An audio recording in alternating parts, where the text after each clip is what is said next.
My boyfriend's little brother moved in after their parents were arrested, and I'm doing my best to understand, but his unsettling behavior is making me feel unsafe in my own home, and my boyfriend says I'm overreacting.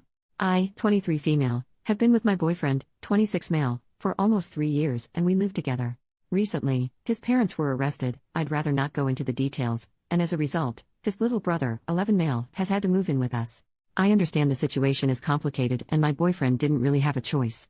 Obviously he couldn't just leave his brother with nowhere to go. The thing is, I find his little brother creepy, and I feel horrible even saying that. I know he's a kid and he's gone through a traumatic experience, but some of the things he does makes me really uncomfortable. For instance, he stares at me a lot, like almost all the time when we're in the same room. I'll catch him just watching me, and it's unsettling. He also has this habit of walking into our bedroom without knocking, especially when my boyfriend is out. I've told him multiple times that he needs to knock, but he either ignores it or just doesn't care. He will shower and use the bathroom with the door wide open, clearly so everyone can see him when walking past. Even though I have told him he needs to keep the door closed when he's in there. One time, I had just gotten out of the shower and was in my towel when I walked into the bedroom, and he was just standing there, staring at me. I asked him what he was doing, and he didn't even answer, just kept staring before finally walking away. I brought this up to my boyfriend, but he brushed it off, saying his brother is probably just adjusting to everything and doesn't mean any harm. I lent him my laptop because he said he needed it for homework, and when I got it back it was completely filled with corn, like he had downloaded corn. It was in the search history. I told my boyfriend he needed to speak with him, but my boyfriend says it's normal for a boy his age. He just told me to clear the search history and delete what he downloaded. But he is not being normal, he is weirding me out and I feel bad even saying it. I get that this kid is dealing with a lot, losing his parents like that is traumatic, but at the same time I feel like my feelings are being dismissed. My boyfriend says I'm overreacting, but I honestly feel really uncomfortable in my own home now. I even find myself avoiding being alone with his brother because it just feels weird. I don't know if I am overreacting, like I understand giving some leeway because of everything that's happened in his life, but he is really weirding me out. Any advice on how to handle this would be really appreciated. Top comments. Commenter number 1. This kid has serious issues and needs to be in therapy. Like now, this is way beyond what you should be getting advice online for. It's super concerning that your boyfriend isn't taking it seriously and is dismissing your feelings. He's undoubtedly feeling really overwhelmed right now, but that's no reason to put so much of this on you.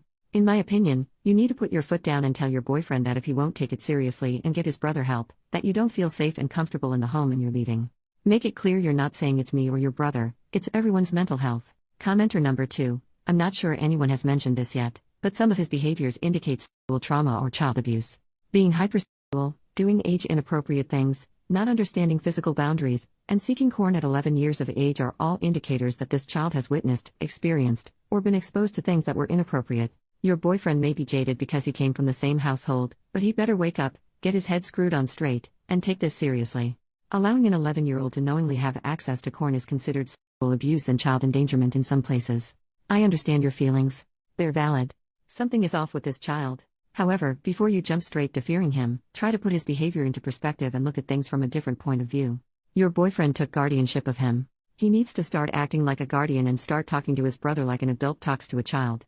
This child needs boundaries, and he needs to know that his behavior is unacceptable. Your boyfriend needs to tell him that when he uses the restroom or showers, the door remains closed. He needs to know it's unacceptable behavior to search for corn. If he can't be trusted with the computer, he will not be allowed to use the computer or will only be permitted to do so under one of your supervision. This child needs therapy as soon as possible. You and your boyfriend need guidance and assistance.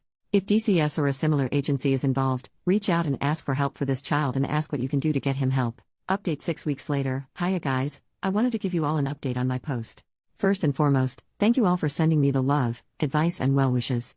A lot of you guys pointed out that my boyfriend, Caleb, seemed to be overwhelmed and was just sticking his head in the sand, and honestly yeah. I sat him down a little while after I posted here and we spoke about his brother and everything going on, and he just started crying to me.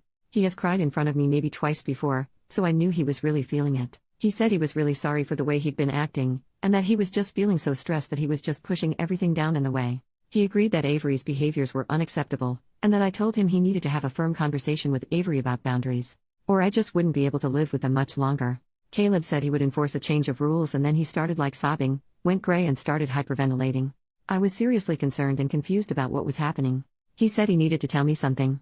I was comforting him, and trying to calm him down and he told me. He was a victim of pretty extreme CSA from his dad, and he thought Avery probably was as well, which we later found out was true. That explained a lot, why Avery had no awareness of boundaries, why he was displaying these weirdly sexual behaviors, why we had such low contact with his parents before all this. But I met his parents, met them multiple times. Yeah, we had low contact with them, but I met them. I had been to their house. They just seemed like normal people, nice people. They weren't creepy, or scary or weird. I was really shocked at everything Caleb told me. Caleb had been hiding it for so many years and he felt so ashamed that he hadn't reported it sooner. He said he was really hoping that the abuse hadn't also happened to Avery, and so I think he was trying so hard to ignore any signs that he had. He said he felt responsible because he never reported his dad, which meant the abuse could continue. But I told him none of this was his fault. He has no blame in him being abused or Avery being abused. We sought advice on what to do. We reported what Caleb had said to the police and to social services. Both Avery and Caleb were interviewed, but we haven't heard much back from the police about anything that might happen next. They said it could be a long process if they managed to bring any charges at all. Social services started giving us some more support. Avery has been behaving a lot better since. He's been listening to boundaries more. He's actually changed a lot in the short time since I posted here last. He's come out a bit more as a pretty charming and charismatic boy. Even though if I'm totally honest he's still a little weird, but maybe that's to be expected after having the life he had. I got him into Scouts and he's made a pack of really close friends, who have even come over a few times. He's been getting on well with school, although they said he's only on KS1 level work, but I'm sure he'll catch up in time. And even if not, it's not the end of the world. Thank you all again.